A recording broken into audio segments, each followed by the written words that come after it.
Bayangkan ini, Anda masuk ke dealer dengan penuh semangat. Anda telah menghabiskan berbulan-bulan untuk meneliti, membandingkan harga, membaca ulasan, dan akhirnya Anda menandatangani kontrak untuk mobil impian Anda.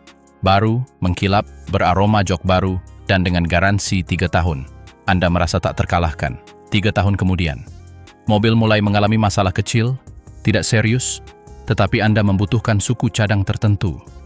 Anda menghubungi dealer dan menemukan bahwa merek tersebut telah menghilang. Suku cadang tersebut tidak lagi diproduksi, dukungan teknis tidak ada, dan nilai jual kembali mobil Anda telah anjlok hingga sepertiga dari harga yang Anda bayarkan. Kedengarannya seperti mimpi buruk, tetapi hal itu sedang terjadi sekarang dengan beberapa merek yang tampak solid di permukaan. Masalahnya adalah membedakan antara merek yang mengalami kesulitan sementara dan merek yang berada dalam krisis terminal tidak mudah bagi pembeli rata-rata. Para tenaga penjual masih ceria, ruang pamer masih buka, dan para tenaga penjual masih tersenyum. Tetapi di balik fasad tersebut, angka-angka menceritakan kisah yang sama sekali berbeda. Hari ini Anda akan menemukan 13 merek otomotif yang sedang menuju jurang kehancuran finansial, dan percayalah, yang terakhir dalam daftar ini akan mengejutkan Anda karena nama-nama tersebut tidak pernah Anda duga akan menghilang. Sebelum menandatangani kontrak berikutnya, Anda perlu tahu cara mengenali tanda-tanda peringatan yang menunjukkan bahwa suatu merek sedang dalam masalah serius. Dodge. Secara khusus Dodge, bukan seluruh Stellantis, tetapi Dodge berada dalam bahaya nyata. Merek ini terjebak dalam krisis identitas yang mustahil. Seluruh reputasinya dibangun di atas mobil-mobil bertenaga besar dengan mesin V8 yang menggelegar, tetapi dunia itu akan berakhir. Challenger dan Charger, dua pilar utamanya, dihentikan tanpa pengganti yang dapat membangkitkan antusiasme yang sama. Stellantis menjanjikan versi listrik, tetapi penggemar Dodge tidak menginginkan mobil listrik. Mereka menginginkan kapasitas mesin yang besar dan suara knalpot yang memekakkan telinga. Taruhan pada Hornet, sebuah SUV kompak, telah menjadi kegagalan komersial yang besar. Tidak ada seorang pun yang menginginkan Dodge yang mencari SUV Italia yang diberi merek ulang. Penjualan telah turun 40% dalam 3 tahun terakhir, penurunan yang sangat besar menurut standar apapun. Stellantis, konglomerat yang memiliki Dodge, memprioritaskan merek lain seperti Jeep dan Ram yang sebenarnya menguntungkan. Dodge telah menjadi merek yang terlupakan dalam portofolio. Reputasinya untuk keandalan juga dipertanyakan. Masalah kelistrikan yang berulang dan transmisi yang rusak sebelum waktunya adalah keluhan umum. Dodge tidak memiliki kehadiran di segmen-segmen kunci. Mereka tidak memiliki SUV kompak yang kompetitif. Mereka tidak memiliki mobil hybrid. Mereka tidak memiliki sedan keluarga. Ketergantungan total mereka pada pasar AS sangat berbahaya. Mereka tidak ada di Eropa, dan mereka tidak terlihat di Asia.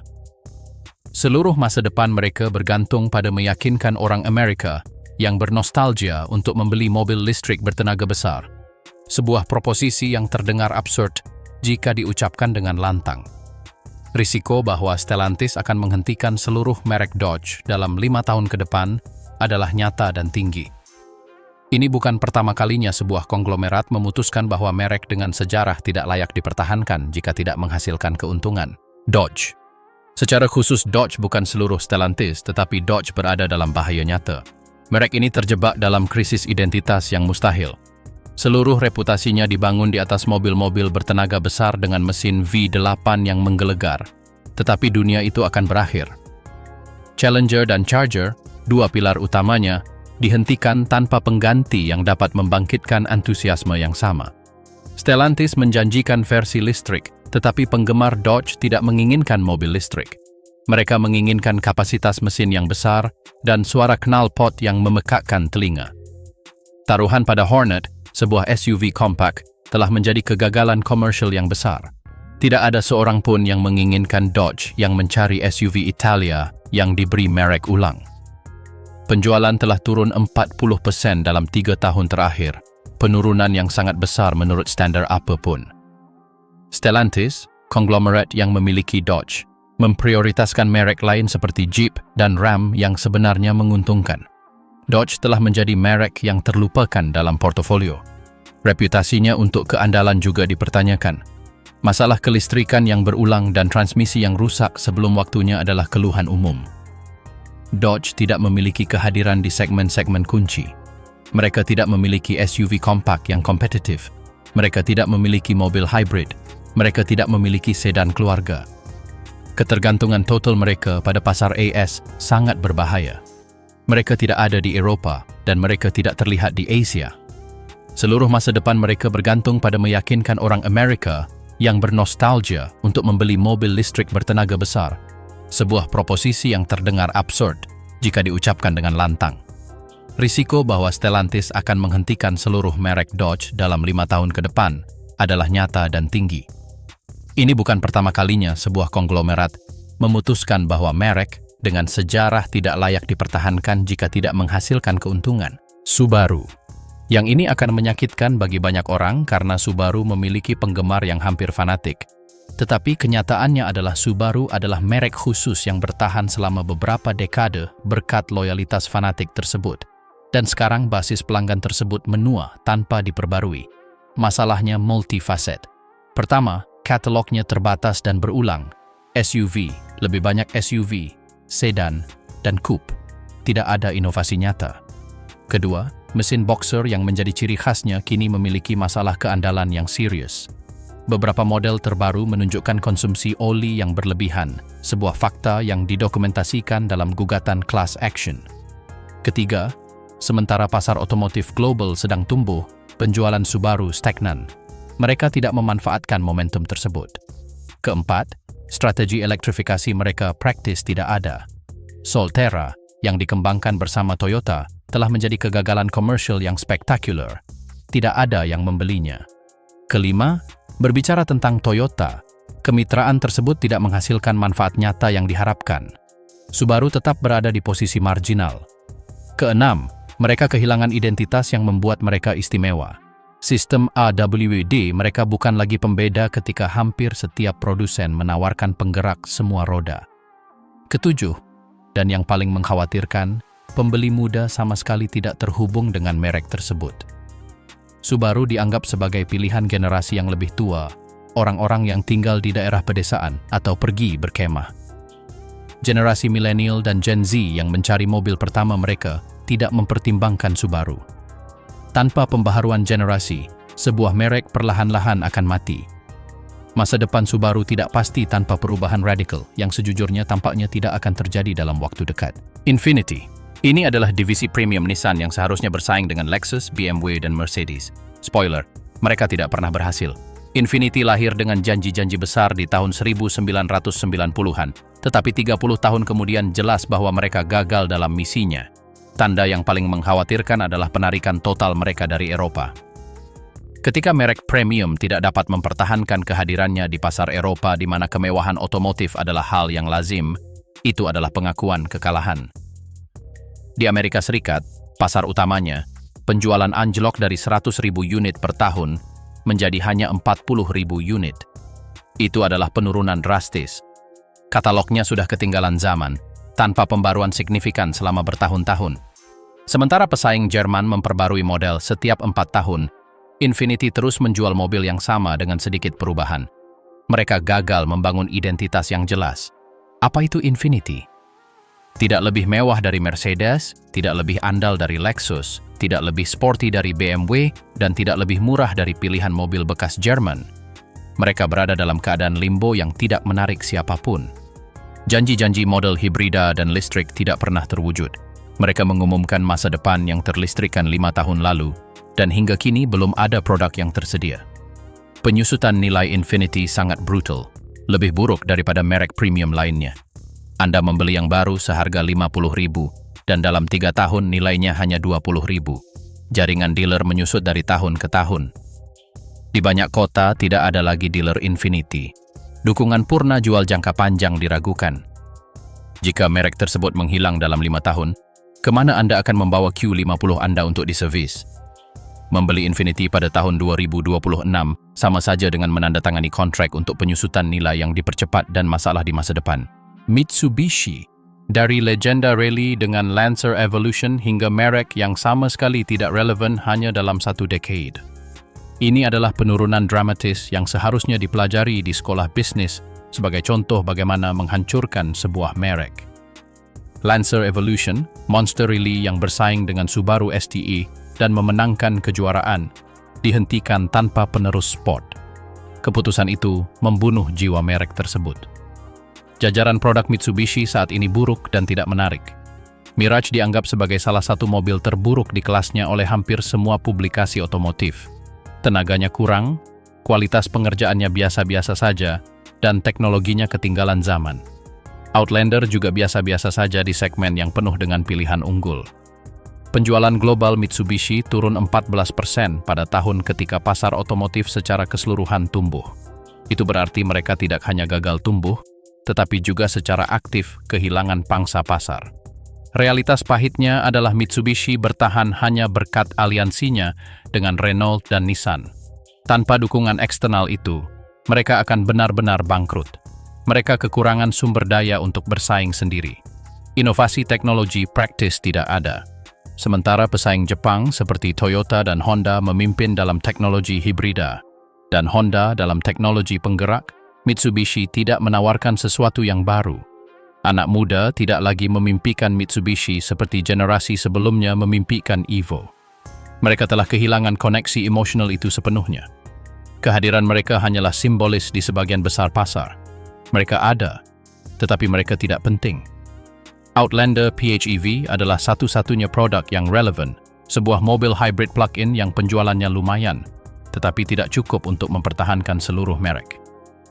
Mitsubishi telah menjadi merek sekanda tanpa masa depan yang jelas, atau tujuan yang terdefinisi di pasar modern. Jaguar.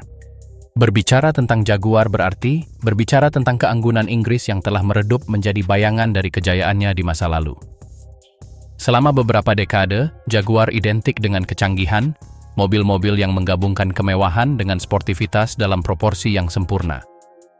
E-Type dianggap sebagai salah satu mobil terindah yang pernah dibuat. Tetapi kemegahan itu telah menjadi masa lalu. Saat ini, Jaguar sedang sekarat, dan tanda-tandanya tidak mungkin diabaikan. Penjualan telah anjlok di semua pasar utama. Di Eropa, di mana dulunya merupakan ikon gaya, angka penjualannya sangat buruk. Di Amerika Serikat, mobil-mobil Jaguar jarang terlihat di jalanan. Keputusan terbaru merek ini adalah beralih sepenuhnya ke kendaraan listrik pada tahun 2025, menghentikan semua model bermesin pembakaran internal. Kedengarannya berani, tetapi pada kenyataannya, ini adalah pertaruhan yang putus asa. Ini setara dengan mempertaruhkan semuanya pada warna merah di roulette karena kehabisan chip. Katalog telah dikurangi seminimal mungkin, dengan model-model yang dihentikan satu demi satu tanpa pengganti yang meyakinkan. F-Type, mobil sport ikoniknya, telah dihentikan produksinya. Sedan XI dan XF praktis telah menghilang. Hanya beberapa SUV yang tersisa yang sebenarnya tidak diinginkan siapapun. Dan inilah masalah intinya. Jaguar tidak pernah benar-benar berhasil bersaing dengan pabrikan Jerman. Sementara BMW, Mercedes, dan Audi terus berinovasi dan memperluas jajaran produk mereka, Jaguar stagnan dengan model-model yang tidak menawarkan tingkat teknologi yang sama atau, yang lebih penting, keandalan. Reputasi Jaguar dalam hal keandalan secara historis sangat buruk. Survei kepuasan dan studi keandalan secara konsisten menempatkan Jaguar di posisi terbawah. Membeli Jaguar berarti Anda tahu bahwa Anda akan menghabiskan waktu di bengkel. Upaya elektrifikasi dengan I-Pace berani, tetapi tidak cukup.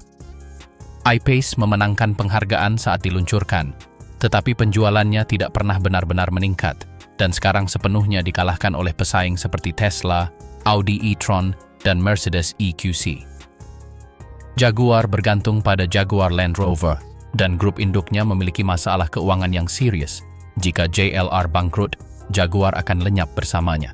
Maserati, lambang Trisula Italia yang dulunya mewakili kemewahan, eksklusivitas, dan gaya, kini pada dasarnya mewakili investasi yang buruk.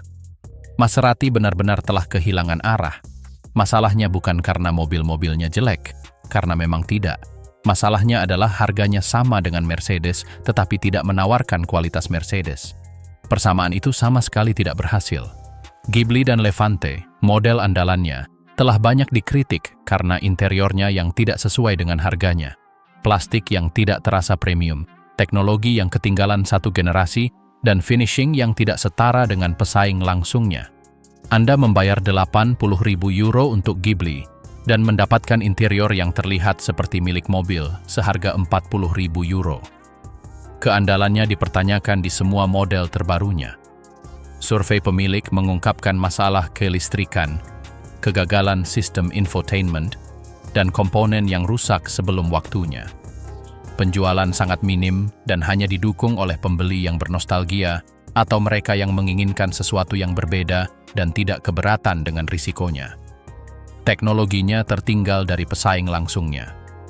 Mercedes E-Class memiliki sistem bantuan pengemudi yang lebih canggih, konektivitas yang lebih baik, dan mesin yang lebih halus. Berbicara soal mesin Maserati memang bertenaga, itu benar. Tetapi mesinnya tidak sehalus mesin buatan Jerman. Suaranya bagus, berkarakter, tetapi kehalusan dan kualitasnya tidak setara. Persepsi publik jelas, Maserati adalah mobil mewah berisiko yang akan mahal perawatannya. Bukan rahasia lagi bahwa biaya servis dan perawatan Maserati di atas rata-rata, bahkan di segmen premium, dan depresiasinya sangat brutal. Ghibli baru yang harganya 70.000 euro akan bernilai 40.000 euro dalam 2 tahun. Itu adalah salah satu tingkat retensi nilai terburuk di segmen ini. Genesis, merek premium Hyundai yang seharusnya menaklukkan dunia mobil mewah. Spoiler alert, mereka tidak berhasil. Genesis memiliki produk-produk yang secara teknis bagus. J70, J80, dan G90 adalah mobil-mobil yang dirancang dengan baik, dilengkapi dengan baik, dan harganya kompetitif. Tetapi disitulah kisah positifnya berakhir. Masalah mendasar adalah Genesis sedang berjuang dalam pertempuran yang kalah melawan merek-merek Jerman dengan prestis yang telah dibangun selama beberapa dekade. Meyakinkan seseorang yang mampu membeli BMW 5 Series atau Mercedes E-Class untuk membeli Genesis G80 hampir mustahil. Status tidak dibeli dengan produk yang bagus. Status dibangun dari waktu ke waktu. Dan Genesis tidak memiliki waktu itu. Depresiasi Genesis benar-benar brutal. Mungkin investasi terburuk di segmen premium. Anda membeli J80 seharga 60.000 dan dalam 3 tahun nilainya menjadi 25.000. Ini sangat menghancurkan. Penjualan di luar Korea Selatan sangat sedikit. Di Amerika Serikat, pasar target utama mereka hampir tidak menjual puluhan ribu unit, sementara Mercedes dan BMW menjual ratusan ribu. Pembeli yang mampu membeli mobil mewah biasanya tidak menganggap Genesis sebagai alternatif yang layak. Mereka mungkin melihatnya, mungkin mencobanya, tetapi pada akhirnya, mereka menandatangani kontrak dengan produsen mobil Jerman tersebut. Masalah perangkat lunak dan keandalan pada model-model terbaru telah merusak citra mereka tepat ketika mereka perlu membangun reputasi. Laporan tentang sistem infotainment yang macet, masalah dengan kamera dan sensor, serta kerusakan listrik. Upaya mereka untuk menembus pasar SUV dengan GV80 dan GV70 telah menghasilkan hasil yang biasa-biasa saja. Produk-produk tersebut bagus, tetapi tidak menghasilkan antusiasme yang dibutuhkan. Jaringan dealer terbatas yang memengaruhi pengalaman. Alfa Romeo, gairah Italia dalam bentuknya yang paling murni dan paling bermasalah.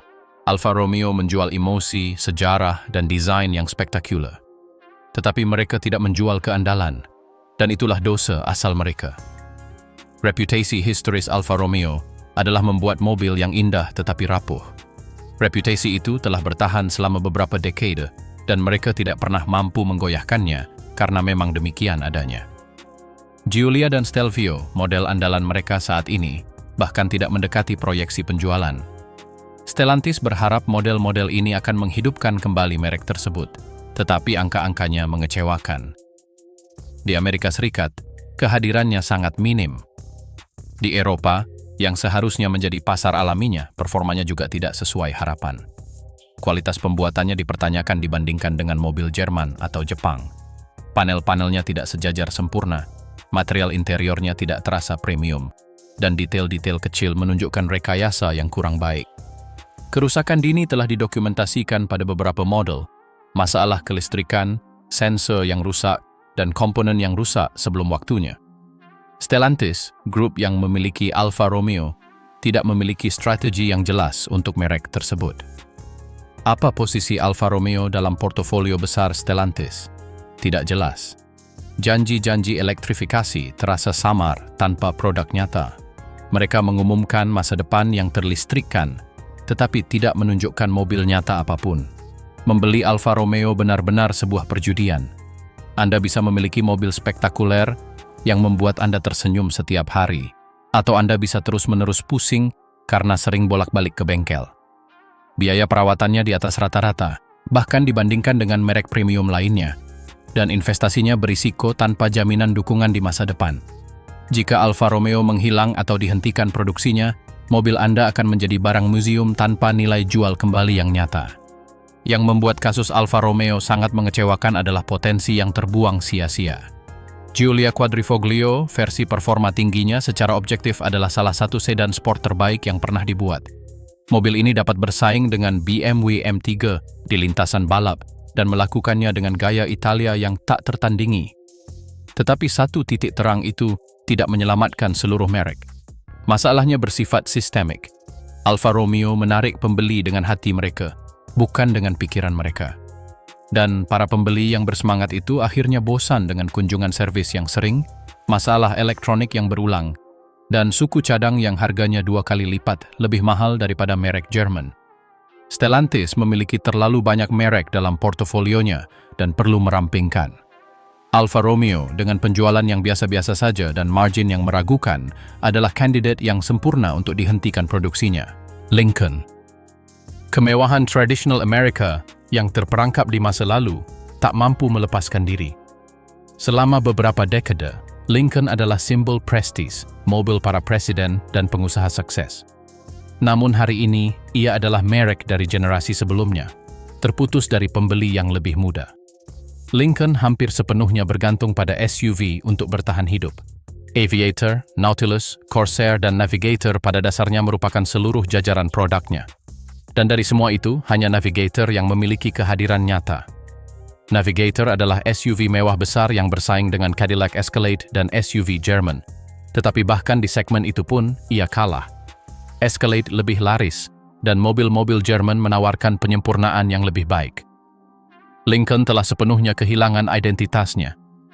Apa yang diwakili Lincoln saat ini? Ia tidak memiliki proposisi pembeda yang jelas. Ia bukan yang paling mewah, bukan yang paling canggih secara teknologi, bukan yang paling sporty, bukan yang paling andal. Ia berada di wilayah tanpa pemilik. Penjualan global di luar Amerika Serikat praktis tidak ada. Mereka tidak laku di Eropa dan tidak terlihat di Asia. Upaya untuk menembus pasar Tiongkok, pasar penting bagi merek mewah, gagal total. Mereka menginvestasikan jutaan dolar dan gagal membangun diri. Persepsi publik sangat buruk.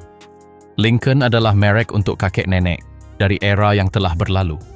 Kaum muda tidak bercita-cita memiliki Lincoln seperti kakek nenek mereka dulu. Jajaran produknya terbatas tanpa pembaruan yang signifikan. Model-model saat ini belum mengalami perubahan besar selama bertahun-tahun. Strategi kendaraan listriknya lemah tanpa produk yang menarik di masa mendatang. Ford, pemilik Lincoln, dapat memutuskan untuk menghentikan merek tersebut kapan saja jika angka penjualan tidak membaik. Mereka sudah melakukannya dengan Mercury. Mereka bisa melakukannya dengan Lincoln. Membeli Lincoln pada tahun 2026 adalah pembelian berisiko dengan masa depan yang tidak pasti.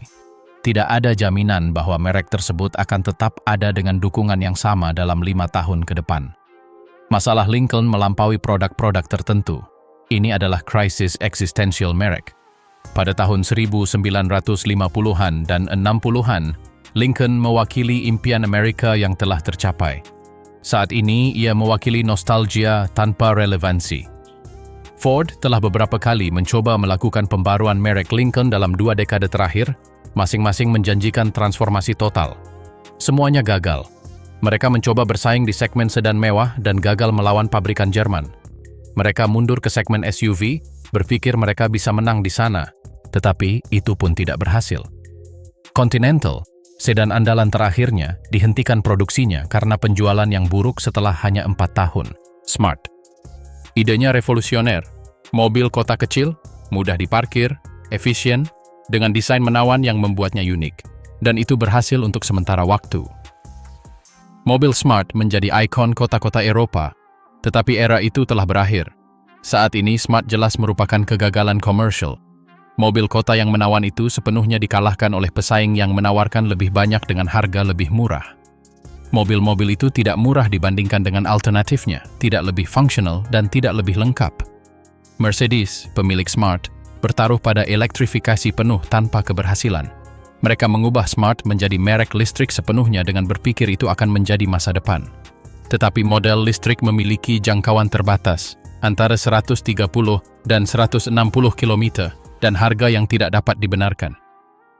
Anda membayar 25.000 euro untuk mobil yang hanya cocok untuk kota dan memiliki jangkauan yang terus-menerus membatasi Anda. Penjualan hanya 38.000 unit per tahun di seluruh dunia, angka yang sangat kecil yang menunjukkan penurunan yang berkepanjangan. Sebagai perbandingan, Tesla menjual lebih dari 1 juta unit. Smart telah secara resmi ditarik dari banyak negara. Mobil ini menghilang di Amerika Serikat dan juga di beberapa pasar Asia. Mercedes mempertahankan Smart sebagai laboratorium perkotaan eksperimental, bukan sebagai bisnis nyata yang menguntungkan. Persepsi publik jelas. Smart itu lucu, tetapi bukan pilihan yang cerdas. Biaya perawatannya tinggi untuk apa adanya, dan depresiasinya sangat brutal. Anda membelinya baru seharga 25.000, dan dalam 2 tahun nilainya turun menjadi 10.000. Solusi perkotaan masa depan menjadi proyek gagal di masa lalu. Smart mewakili apa yang terjadi ketika ide bagus tidak dieksekusi dengan benar dan pasar begitu saja mengalahkan Anda. Kegagalan Smart mewakili pelajaran yang lebih luas tentang industri otomotif. Ide-ide lucu saja tidak cukup. Smart memiliki konsep brilian di atas kertas, eksekusi desain yang menggemaskan, dan pemasaran yang cerdas. Dan semua itu tidak berarti apa-apa ketika konsumen sebenarnya menghitung apakah itu cocok untuk kehidupan mereka. Smart hanya masuk akal jika Anda tinggal di pusat kota Eropa yang padat, tidak pernah meninggalkan daerah perkotaan, tidak memiliki keluarga atau hewan peliharaan besar, dan bersedia membayar harga premium untuk kenyamanan parkir. Ceruk pasar itu sangat kecil. Mercedes merugi miliaran dolar karena Smart selama beberapa dekade. Setiap unit yang terjual mewakili kerugian bersih. Mereka hanya melanjutkan karena kebanggaan perusahaan dan harapan bahwa mereka akhirnya akan menemukan formula yang sukses. Mereka tidak pernah menemukannya. Transisi ke kendaraan listrik sepenuhnya adalah upaya terakhir yang putus asa, dan itu pun gagal. Sekarang Smart adalah merek zombie. Secara teknis, masih ada, tetapi tanpa tujuan nyata. Ini adalah eksperimen gagal yang dipertahankan Mercedes karena alasan yang hanya mereka pahami. Bagi pembeli, Smart mewakili keputusan terburuk. Biaya tinggi, fungsionalitas terbatas, depresiasi yang dahsyat, dan masa depan yang tidak ada. Ke-13 merek ini sedang menuju jurang kehancuran karena alasan yang berbeda. Beberapa karena penurunan kualitas, yang lain karena gagal beradaptasi dengan pasar yang berubah, dan beberapa karena tidak mampu mempertahankan prestis historis yang pernah mereka miliki. Membeli salah satu merek ini pada tahun 2026 adalah mengambil risiko tinggi. Depresiasi yang dipercepat dijamin. Dukungan di masa depan diragukan jika merek tersebut menghilang atau mengurangi operasinya. Suku cadang bisa menjadi tidak mungkin ditemukan dalam 5 tahun. Jadi pertanyaannya adalah, merek mana dari 13 merek ini yang menurut Anda akan menghilang lebih dulu? Beritahu kami di kolom komentar. Dan sebelum Anda menandatangani kontrak di dealer, lakukan riset Anda. Jangan terpengaruh hanya oleh logo yang mengkilap atau iklan yang menarik. Angka-angka menunjukkan kebenaran yang disembunyikan oleh pemasaran. Logo yang mengkilap tidak menjamin masa depan yang solid.